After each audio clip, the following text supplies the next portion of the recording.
So I want to talk a little bit about a very confusing topic, and it's confusing for a very good reason because it touches on something which is inherently beyond the mind. And so any discussion of it is going to be touching on things that can't quite be talked about. I mean, I guess that's true in a way of the entire search, but it's especially true of this. And that is, how exactly do self-inquiry and surrender end? How are they leading to this so-called self-realization or enlightenment? Where does that go precisely? And to answer this question, with some theory, which I'm going to immediately say is just a theory, and words about this are going to be inaccurate, but let's go for the theory anyway. Let's just give it a little bit of a picture of what's going on, right? There's three different perspectives, you could say, about the search, and all are valid and all are incomplete, right? There is a gradual sort of perspective about the search. There's an insight-oriented perspective about the search, and there's a quote-unquote absolute perspective on the search. And fundamentally, right, what we're talking about is an egoic illusion, right? At least from the first two perspectives, the gradual and the insight or sudden perspective. There's an egoic illusion, which is this very compelling feeling that you're a thinking, experiencing, doing, decision-making person, entity, with the past and a future, desires and fears and all of that. When what you actually are something beyond thought, and which has no imperfections, let's say, which can't be described. So, to get to existential truth and liberation from the prison of identification with the body and the mind, the gradualist perspective says, well, the problem is that you have this set of mental habits, which is sort of a combination of this egoic illusion and then the sort of desires and fears that occur based on the egoic illusion, and which send the mind outward in search of happiness and to avoid unhappiness. And that constant motion reinforces the egoic illusion because you feel I'm a body and a mind, therefore I want happiness, I want to avoid unhappiness. And that very activity of seeking happiness and avoiding unhappiness in the world keeps you distracted and adds to your network of thoughts and feelings that you are this person. And so the gradualist perspective says you want to dismantle those mental habits. And how are we going to dismantle those mental habits? Well, with either self-inquiry or surrender, you are redirecting attention away from the outward sources of happiness or unhappiness. And in self-inquiry, you are chasing the I. And in surrender, you are ignoring thought and relaxing. In either case, actually, you are moving away from the changeable world and the desires and fears that are inherent there. And so as a result, the mind becomes quieter and it becomes more peaceful. And as it becomes quieter and more peaceful, it learns more and more. Peace is inside. Peace does not necessarily depend on external circumstances and people and so on and so forth. But by moving the mind inward towards the I or ignoring a thought and relaxing, peace can be obtained that way. And that starts to change that cycle, right? The identity / desire / fear cycle, the identity / happiness cycle, that reinforcing cycle, it stops and starts going in reverse because now the desire is for that inner peace. So the mind starts turning inward. It starts losing its habits of seeking happiness in the external world. And so it starts slowing down because it starts recognizing that a quieter mind is a way to obtain inner peace. And so we get down from this multiplicity to more silence and the sort of spinning wheel of reinforcing that identity, and that the egoic illusion is literally conceived of as the motion of thought in these desire and fear processes. And so by cutting those processes and redirecting the mind, right, there's a gradual extinction of the egoic illusion. The egoic illusion being the collection of these habits. When the mind is silent, in some sense, one could say, what illusion? What illusion? That's one way of looking at it. That's the gradualist perspective. There's only gradualism. There's only the mental habits. We're just dismantling mental habits. That's all there is to it. That's what the ego is. It's mental habits. Dismantle the mental habits. Oh, but there are so many of them? But that very idea that there's so many of them is a mental habit. That's a mental habit that's coming from your identification with the body and the mind. So if you start to ignore that thought, or you inquire into the I, right, and that inquiry will itself mean ignoring that thought, right? We're going to reduce our dependence on the idea that peace is not here right now.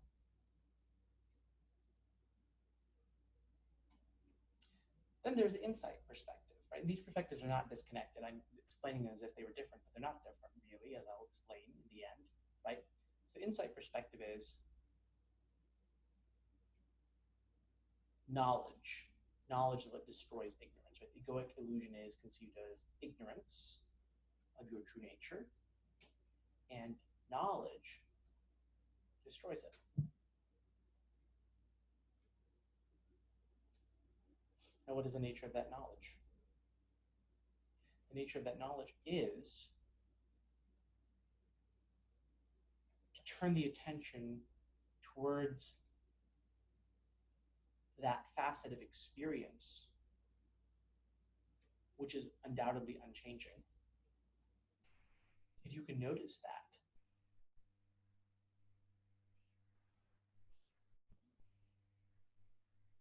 then there's an immediate liberation. And how do you notice that? What does noticing that mean? Noticing that really means it's simply the other side of the coin from noticing the way the I is constructed. And the I is coming from its sort of embeddedness in thought, the way that thoughts all reference each other, talk about this I that actually has no separate validation except other thought. It's coming from the motion of the desire and fear activities, that it's coming from the motion of thought itself. So this is examined, not just logically, but sort of experientially. And you notice, not just logically, but experientially, the I is in thought. That is the imaginary I. The egoic I is in thought. And I'm not in thought. As soon as you see that the I is in thought, as soon as you truly see that, it must then follow that the true I is not in thought. And therefore, there's an immediate liberation, in some sense, from all the mental habits all at once. Because they're not my mental habits. What does it matter? That knowledge of that illusory quality, that all at onceness, is the insight perspective. That knowledge comes and all at once destroys all the mental habits, so to say, that entire wrong perspective. And then there's the absolute perspective. The absolute perspective, which is really only a perspective from the perspective of the other two in a way, is the entire search is in thought. And even thought can't be said to exist. There's no seeking, there's no search, there's no finding. All of these things can't be said to exist. So from the gradualist point of view, everything is about destroying the mental habits.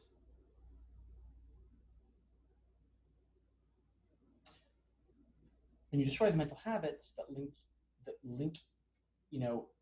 link one to the idea of identification with the mind and body, the remaining silence is peace. And the idea that that one is even engaging in that, right, is also just another mental habit to be gradually dismantled. The insight version of things is it's about noticing the illusory quality of the I when one truly notices it in a lived way, in an experiential way. That flash of insight about, aha, I'm just really not in the thought stream, immediately liberates one and places one outside the thought stream, and all the mental habits are therefore, one is freed from them because they're not yours. And then the absolute perspective where there's no cause and effect, actually. So the cause is destruction of mental habits in the gradual viewpoint. The cause of realization in the insight viewpoint is quote unquote knowledge, which is noticing the illusion. That's knowledge. Knowledge destroys the illusion by noticing it as an illusion. And then from the absolute perspective, there really is no cause of self-realization because there is no realization, because there's only the truth, so there's no realization because there's no ignorance. Realization or enlightenment implies a state of ignorance, but there is no ignorance. Now, self-inquiry and surrender can sort of be looked at from any of these viewpoints as the truth, right? So from the gradualist viewpoint, self-inquiry and surrender are dismantling mental habits by redirecting concentration in a way that results in disidentification with the mind and body and increasing association with peace. From the insight standpoint, self-inquiry is, of course, quite on point with that. You're really looking for the I. When you look for the I, then you're going to see how it's constructed. You're going to see the illusion in some sense. That would be the insight perspective. What about surrender? Well, in surrender, the same thing's happening because you're seeing in some sense, I suppose, the construction of thought, which really comes to the same thing in a way. The insight is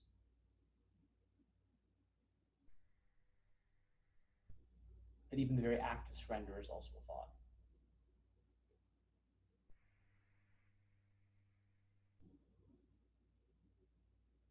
And the absolute perspective, as I said, there is no realization, no ignorance.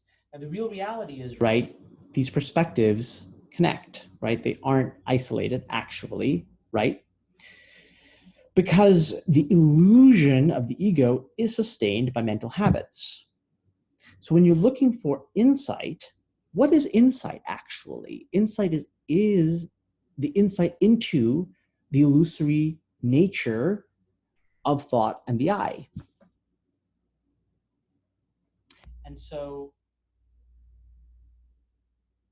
when the mental habits are dismantled through practice by redirecting the attention inward, quieting the mind and redirecting the attention inward through inquiry and surrender, you could say, from the gradualist perspective, you're creating gaps in thought. Gaps in thought are showing, these are kind of like showing the weaknesses in the illusion.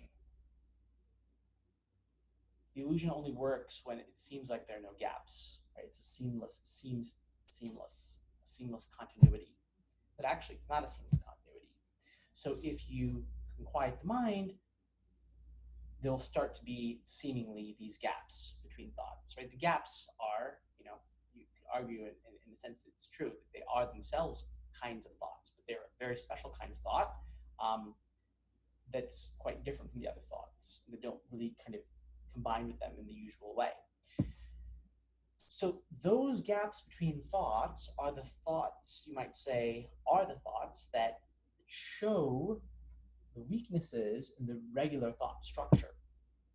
So by gradually dismantling those habits, one starts to see, oh, what I thought was everything isn't everything. What I thought was the I isn't the I. There's something beyond that.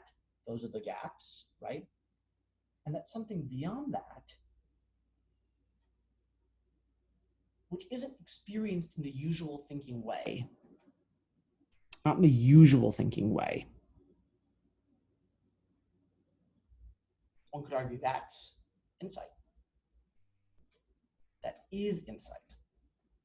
That is to say, at the very same moment, you create this sort of weakness in the usual mental habits and the illusion that they sustain. The flip side of that coin is you now are forced to see things in a different way.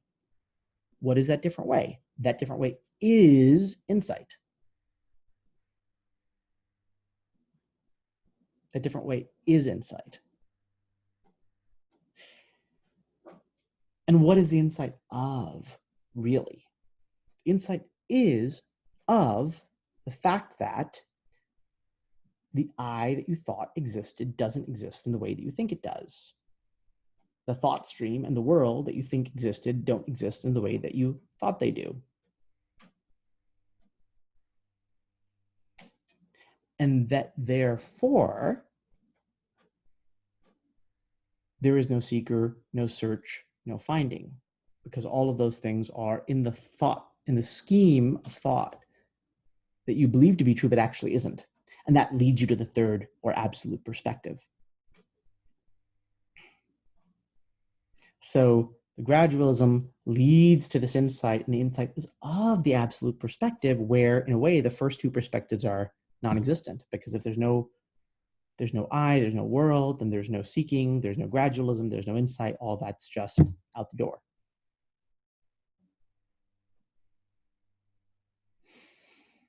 Now I want to link this back to surrender and self-inquiry, because surrender and self-inquiry have all of these facets.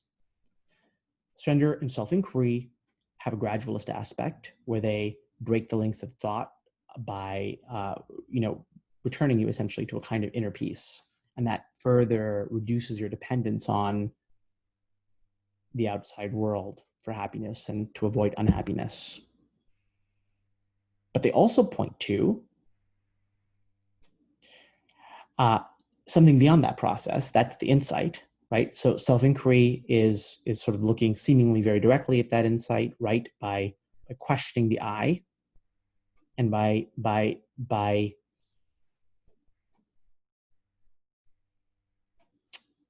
pointing to that, essentially, right? It's saying effectively, this I is not what you think it is. So what is it? Just kind of posing a riddle. In surrender, you are also breaking the links of thought, and in the insight aspect, when you get to a silence, a relative mental silence, one of those quote unquote gaps in thought, right? If you keep surrendering, those gaps expand. And when those gaps expand, what will eventually inevitably happen is that the quality of those gaps will be noticed. And what those gaps are saying, so to say, is that other perspective. The other perspective that is, in a way, it is the illusory nature of the usual way of thinking. See, once the mind is quiet, just getting a quiet mind isn't enough, let's say, from the insight perspective. But what exactly is it that's precipitating this insight, this so-called insight? It is just a pointing out of the obvious, which is that there's something beyond thought. When the thoughts are very thick, pointing this out is very difficult. It might take a lot of elaborate work, like, think this, do that, you know, all these Zen koans and so on, right? If the thoughts are very, very thin, if they're rare, if the mind is extremely quiet, then it takes extremely little to point out the obvious. You might not need even a word. It might just be plucking a flower. In the various scriptures, you have ideas of people being educated to enlightenment by, the sound of a bird's call or the wind or something like that. It might take as little as that. It's not really about even a belief or question. Those aren't necessarily. So when the mind is pushed to an extreme quietness, that is to say, when the mental habits have been very, very weakened, almost nothing is required to show the obvious, which is the insight, because the insight in a way is just the flip side of the mental habits having been so weakened, and therefore their illusory quality having become so obvious. So, for example, right, so if we think about what this means in terms of the sequence of events for both self-inquiry and surrender, right, the really key point is, right, that really does, in a way, it fundamentally does come back to the breaking of mental habits, one way or the other, right? Because even if you want the insight is going to be more available when those habits are weakened. So, in a way, the game is all about that. It's about challenging those habits.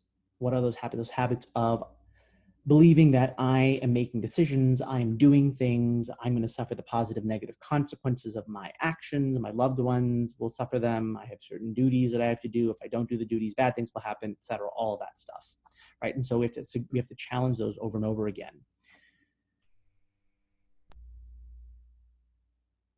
By challenging them through self-inquiry and surrender, we bring the mind from sort of multiplicity of distracted concerns to this quiet space. And the quiet space is, you could say, not quite enough, only because it's a space that comes and goes, whereas a self is not something that comes and goes.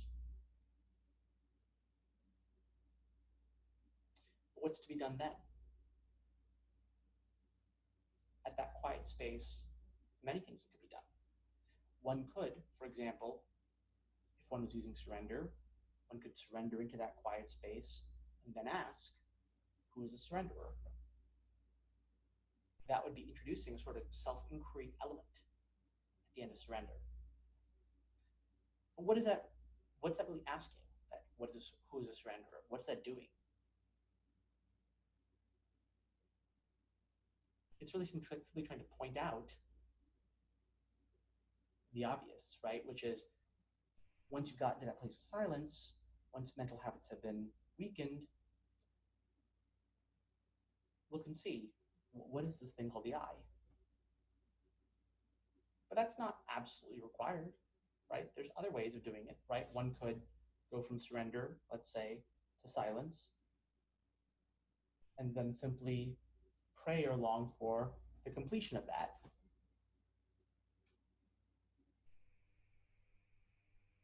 One could go from surrender to silence, and then simply keep surrender even that silence. It doesn't really matter, because all three of these techniques, even though they're, the first two seem to be more insighty, or the first one I should say, right? Thinking about who's a surrender, that seems more insight focused, could also be described in that gradualist sense of redirecting attention, because self-inquiry also redirects attention. And though self-inquiry, we could typically think of it as a more insight technique, like I said, it has a very strong gradualist element because it's redirecting attention away from the changeable. So this who am I question is as much about redirecting attention away from the usual mental habits as it is about generating some major new insight. And searching for that insight in a way is a way of holding a sort of carrot in front of you and saying, hey, redirect your mental attention and you'll get this carrot. But actually, as you run towards the carrot and redirect your attention from the usual mental habits, the very notion of the carrot is itself part of those habits. The whole perspective shifts, and that's the absolute again, right? Where the carrot is also part of what you thought was existing, but actually doesn't exist. And similarly, right, one can self-inquire all the way down, deeply looking for insight, and also in the process, breaking the chain of mental habits. And in the end, one could argue that it is precisely kind of letting go that occurs. That letting go is a kind of surrender. That surrender could be described as a kind of insight, right? So self-inquiry precipitates surrender. Self-inquiry driven all the way precipitates surrender. Surrender driven all the way might provoke the question of who's a surrender, or it might provoke further silence and further surrender. No one can really say how these things exactly end. The point is, the mental links are increasingly broken and increasingly thinned. And one could see from the gradualist perspective that process from the gradualist perspective goes on forever. But what is that forever process, actually? That forever process from the gradualist perspective of thoughts thinning, and mental habits breaking, and all that, in a way, it is nothing other than a series of miniature insights or glimpses. Those moments of silence, one could argue, are little glimpses. They're like that moment of peace, which is something which transcends the mind for a second. So even the gradualist perspective can be described as a series of insights.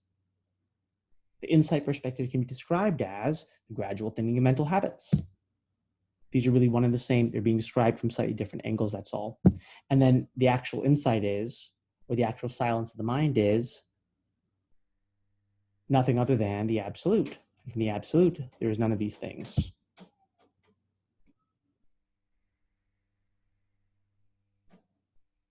So all this is to say is, whether one pursues, whether one has, a primarily gradualist view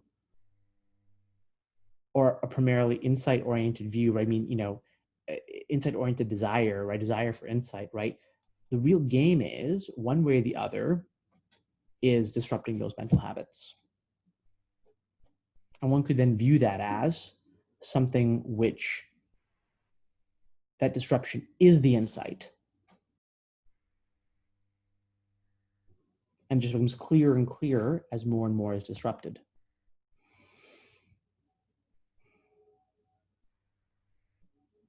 But then what about a sort of finality? Is there a finality to things? Is there a final realization, a final insight?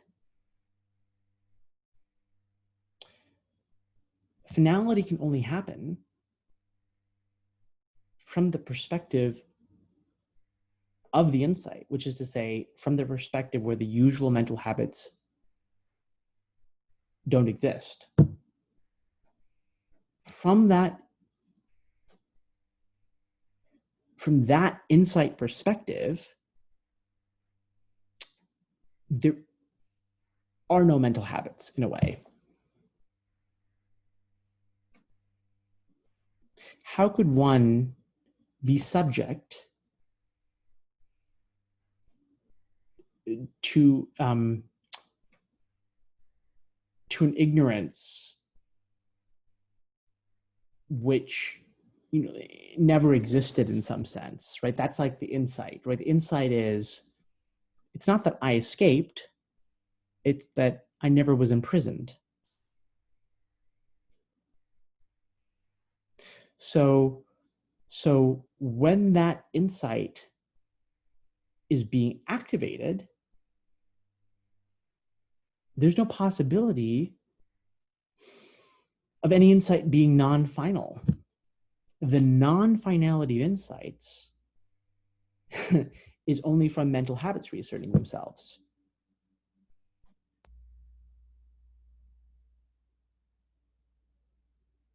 But from the perspective of the insight, there is no way that mental habits can reassert themselves, because they would affect an I that is imaginary.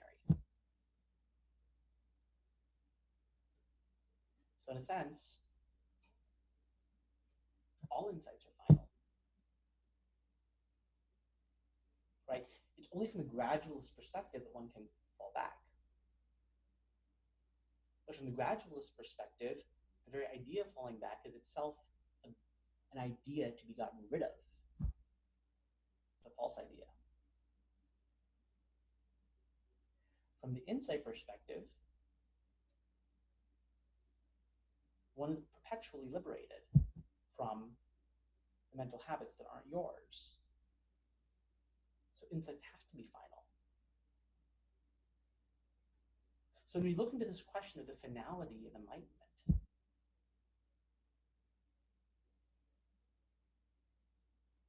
it's nothing other than looking at the question of self-inquiry and surrender itself.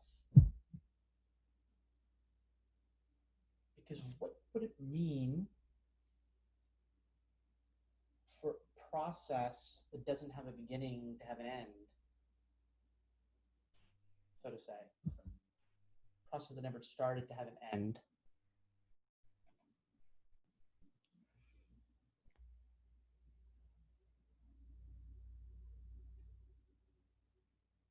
And finality is in that temporal idea.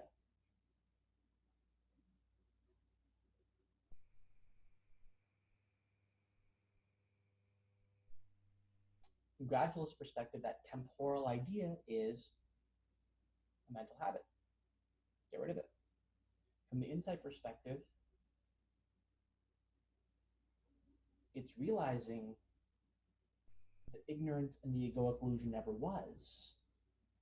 So how could there be final liberation from it? One is always liberated from it. And then that, of course, immediately leads to the absolute perspective, which is none of this ever happened, right? So this, again, the idea of finality is almost like a pointer to insight.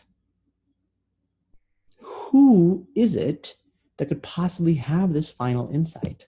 What could that possibly be?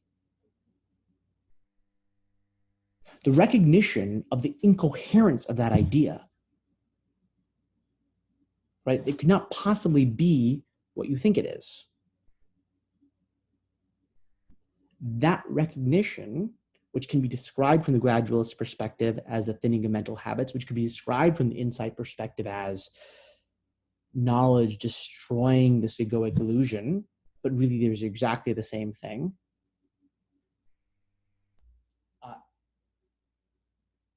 That is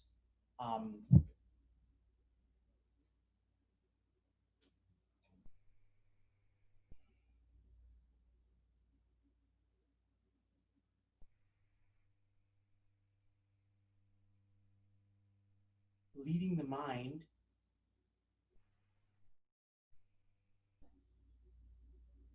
into that vortex from which thought can't escape. Asking this question about what is the nature of the insight necessarily implicates the nature of thought, the nature of the I, the nature of gradualism, the nature of insight, and we'll end up in a situation where the whole picture has been misinterpreted.